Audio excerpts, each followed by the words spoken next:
College basketball action. I'm talking once again with Ross Benjamin on our daily underdog value ticket. There's two games on slate tonight that Ross likes.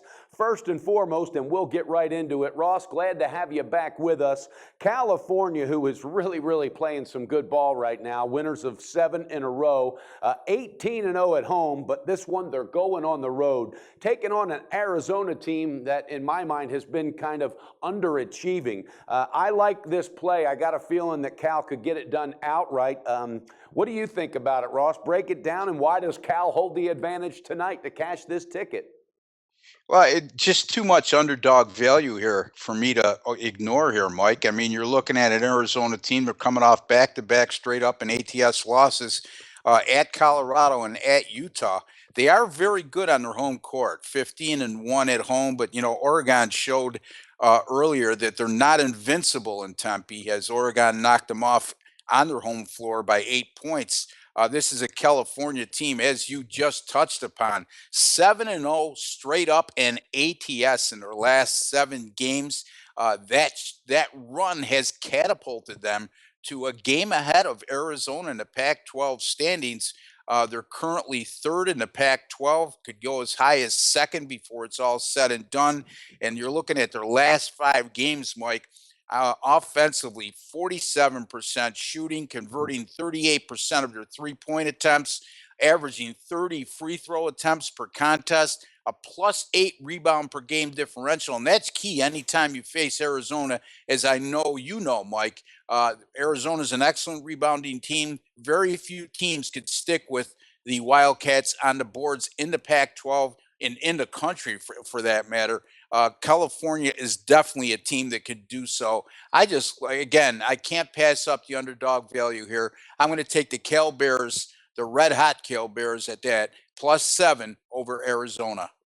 Yeah, and another thing is not only are they hot and covering spreads, but they're distributing the ball very well. 4 players, double figures last time out, as opposed to Arizona. They're really struggling offensively and have not been distributing the ball that well. And Arizona lost at California, so it's a revenge game for Arizona. But I also feel, Ross, there's just too much value here because the fact is they know that their sights are set on winning that conference and they can get it done. So, okay, viewers, you heard it with that one. Take Cal plus the 7 at Arizona tonight. The second game we're going to get into, Ross, Stanford, and I love this one as well. Here's another team. Coach Johnny Dawkins has this team playing. He has their attention. Going up against an Arizona State team.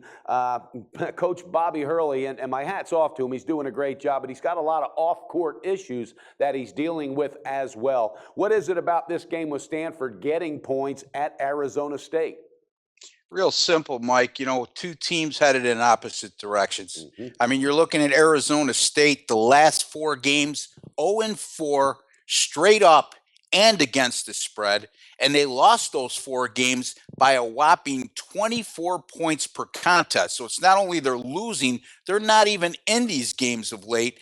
And a lot stems from some shoddy defensive play. They're allowing, 84 points per contest during that 4-game losing streak. Opponents have also shot 51% from the field during that time, and they're a -11 rebound per game differential. Boy, that's a losing equation if I ever heard one.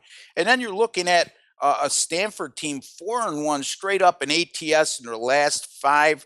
Their last 5 games, 48% shooting from the field, 43% conversion rate from beyond the three-point line, a +3.5 rebound per game differential. And that good shooting should bode well against an Arizona State team, as I already alluded to, their defensive difficulties of late.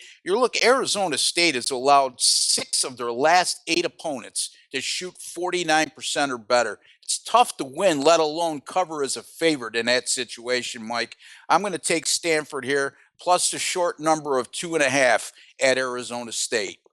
Ross, another thing, Arizona State, they have their shooting woes also. They're only shooting 41% from the field. And I don't know, this is a game, it's got me scratching my head. I'm wondering why the line is what it is. I know they're on their home court, but, off court issues, that plays a lot into it. And again, I'm not trying to throw a wrench in the wheel, Ross, but you got an assistant coach who got busted for a DUI, may not be on the bench. You got a point guard that quit, had an argument with the coach. All of that bodes in. And then you got Stanford, who started out the year very poorly shooting, but they have been red hot, as you say, and 4-1 straight up and against the spread. I like it. I think this is could absolutely be an outright win. Matter of fact, I think it will be. But as you always say, Ross, we're going to take those points for the insurance policy. What did you see the line at with Stanford?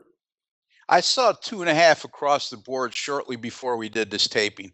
Okay, fantastic. That's what I saw. Okay, viewers, you heard it. Ross Benjamin feeling good about the underdog value tonight, and I'm right on board with him. I feel good about it also. Cal getting 7 on the road at Arizona, and Stanford getting 2.5 at Arizona State. Hey, Ross, thanks for being with us. Thanks for the great breakdown. Beat the book tonight, and I'll talk to you again tomorrow, my friend.